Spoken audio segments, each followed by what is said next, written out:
কার দেখাবো আমার বুকের ব্যথা? তুমি তো সাথী প্রিয় হলে না। এমন দিনে জ্বলছে আগুন, সইতে আমি তা পারি না। তুমি তো দিয়ে গেলে অনেক ব্যথা, বিধির কাছে আমি হইব,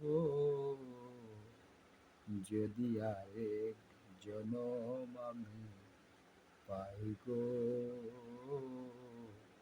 সে জনমে তোমারে চাইব। যদি আরেক জনম আমি পাই গো, সে জনমে তোমাকে চাইব।